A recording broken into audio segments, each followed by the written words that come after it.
and feed off of it. So different types of producers, and these producers are using photosynthesis to convert sunlight to energy, and would be producers. Miss a C there. This right here is eukaryotic algae. And this last one is cyanobacteria. Okay, so bacteria that can photosynthesize and that cannot produce useful energy, heterotrophs, and three basic types.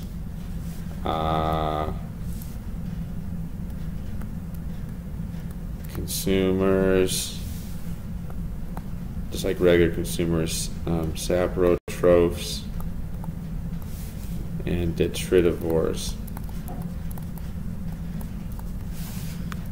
Okay, so heterotrophic organisms. All right, so plants. You can put grass, and maybe put a pine tree. Eukaryotic algae. I'm sure some of you have heard of kelp before. These giant kelp forests in the ocean, 40 to 60 feet tall, all sorts of life growing in them in the ocean. And another one, much smaller, diatoms. Consumers, humans, us. Say man's best friend, dog, although cats are really nice too. Saprotrophs, bacteria, and fungi, like we saw over on the pumpkin the other day.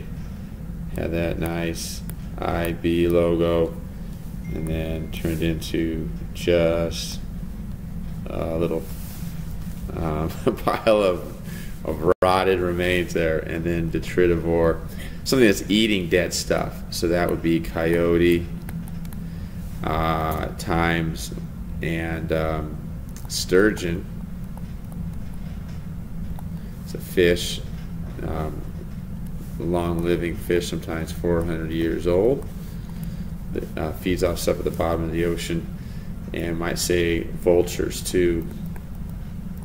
We often think of them as eating dead organisms, converted into light energy into chemical energy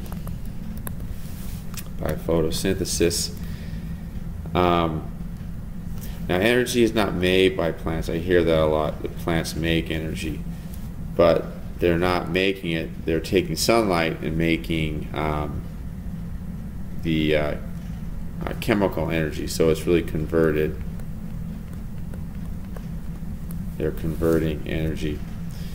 And producers use their chemical energy to make things like carbohydrates. Let's run out of room. Lipids and other molecules like we might want to put, can you guess it? Proteins. And that energy from producers then can go on to consumers. So producer goes to consumer, and then the one consumer will go to primary consumer. I'll mark like that, and then to a secondary consumer, and then tertiary consumer. Usually between 2 and 5 organisms in the food chain, and remember, 90% is lost. Okay, 10% remains going through. And the arrows, whenever you have food chain, like we have grass to a cow to a human, this arrow shows energy flow.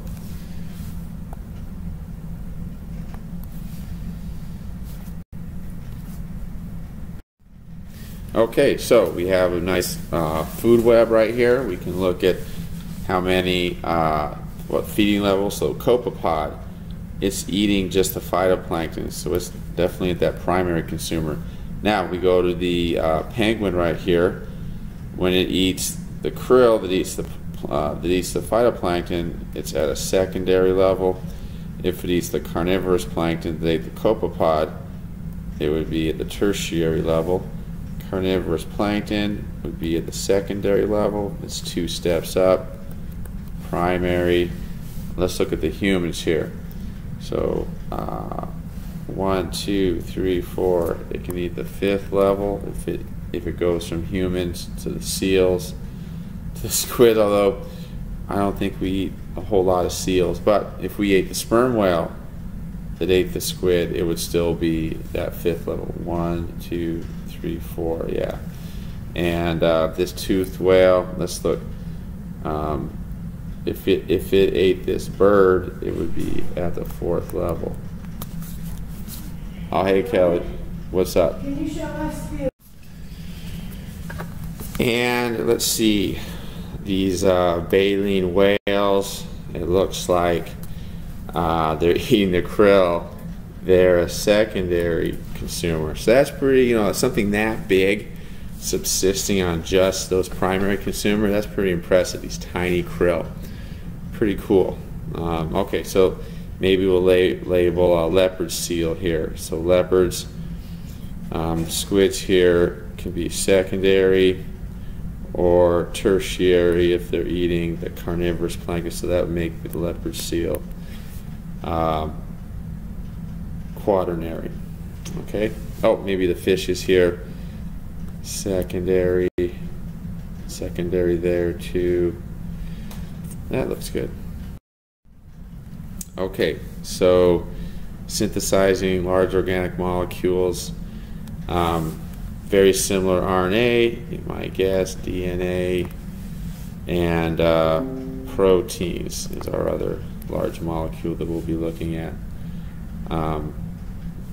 As our bodies are functioning and they are, making things, staying alive. One thing we have to do is the pumping molecules across membranes to move things into our cells that we need. And sometimes we need to go against the concentration gradient. So instead of everything goes from high to low concentration without energy, but to go from a low concentration to a high concentration, we need active transport. So active transport, I'll make a note, using energy. And then your cells is pretty cool. They have basically like truck proteins and highways to move things around to where they need to go. And something that might need to be moved are things like chromosomes, especially when their cells are dividing, they need to be organized. Muscle cells, of course, always using, they use a lot of energy and they make heat. And when those protein fibers are contracting. And exothermic reactions release heat.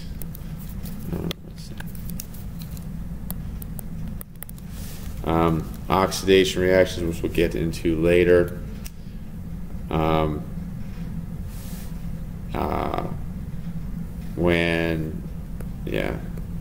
To make ATP, which is the energy currency of your body. You gotta turn lipids or carbohydrates into ATP to power your cells. And so exothermic heat goes out, releases heat. There's another reaction that actually absorbs heat, and that's endothermic. And when things are being built. So exothermic, think of it breaking down stuff. And endothermic, you can think of this as building. And nothing's 100% efficient, and that's just the second law of thermodynamics. Okay, pretty cool bringing some physics into this, which of course leads to chemistry, and of course biology is based on that chemistry. Pretty cool. All right, exothermic reaction. Remember, we're releasing energy to things like combustion, burning things, and things like respiration. Now this is not breathing, remember, this is cellular respiration.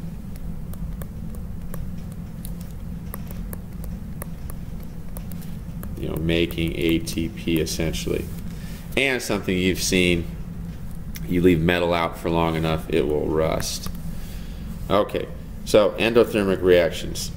All these things happen in chemistry more, but there's something right here very important for biology. And you think you can guess it? Photosynthesis is an endothermic reaction that we have. And then of course respiration, you know, breaking down. And remember, plants also use respiration. Okay, not just photosynthesis. Sometimes we forget that. All right, so this is a cool diagram. You can figure out this is where energy is coming from here. Most of it, remember. This is the sun, and it's feeding this group of organisms, which should be our producers. And that energy is moving up to our primary consumers, which then leads up to our secondary consumers. I'll just abbreviate C, and then tertiary consumers. And try to figure out what these red marks are. This would be heat coming off of all these processes. All these organisms, as they respire, they're releasing heat. And then you see these blue arrows, whereas everything's coming back. You have these substances flowing also through the whole system. This would be, the blue arrows would be nutrients. Of course, the red.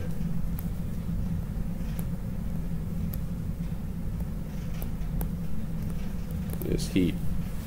Oh, and these boxes over here.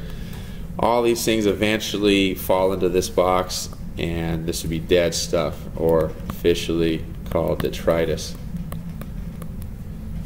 Detritus. And there's something that specializes in feeding on those. That would be decomposers,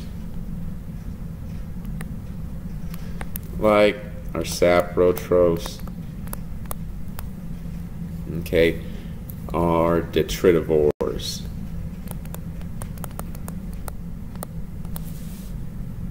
All right.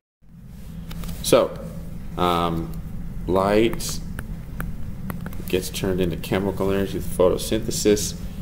Here we got chemical energy to make muscle contractions turning into heat. Chemical for nerve cells turns into electrical energy. And then in fat tissue we also get this heat heat energy storing. So let me go back and just make an edit. Energy of movement and muscle contraction, that's called kinetic energy. K-I-N-E-C, kinetic energy. Okay, so heat is lost from all ecosystems and it goes out into the environment. And they can warm their bodies with it or speed up metabolism. A little bit warmer, you can get more reactions, the molecules bang into each other faster. And if you can do that, you can live in colder climates, okay, moving north and south from the equator, and still get all the reactions working as they should.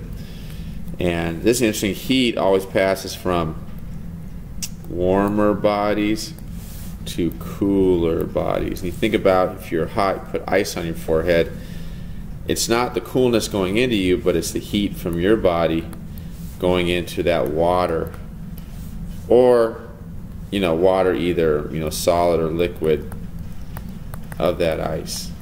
Okay, so your heat is traveling out into the ice cube. Okay, so this is a nice little diagram, kind of a similar thing as we see with our food web diagram. We see the sun powering photosynthesis. These are producers of all type, and we got energy moving out. We see right here, this is heat.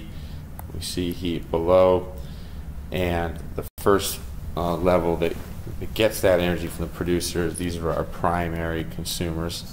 And over here, like the eagle eating here, would be secondary consumers. And then down here, eating all this dead stuff, detritus feeders or detritivores. So, energy losses. Hey, Yeah. do you have any of those large? Okay. Biomass. So if you look at human biomass, total mass of a group of organisms. Oops.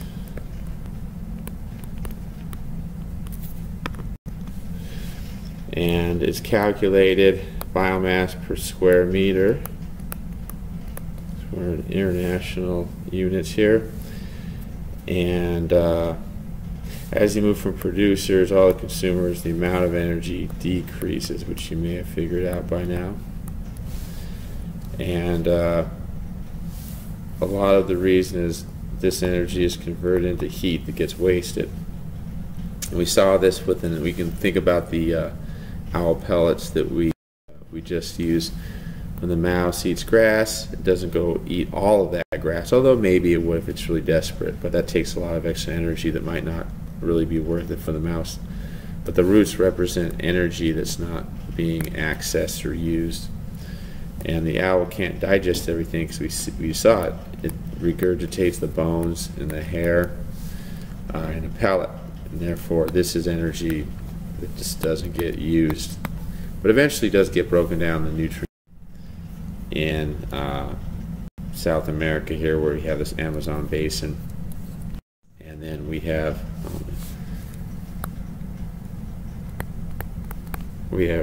oops.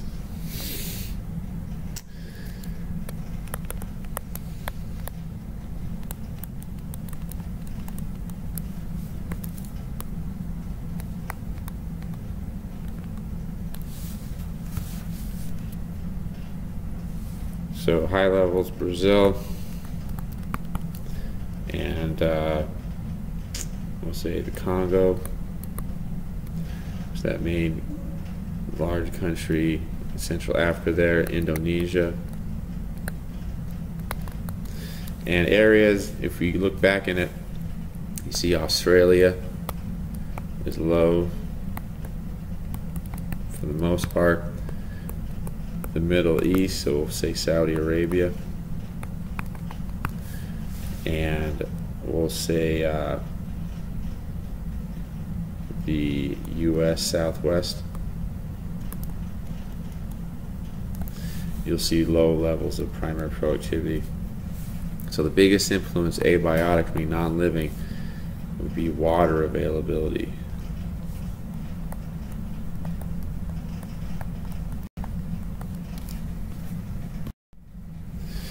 All right, and this is just showing how you have a large decrease between trophic levels.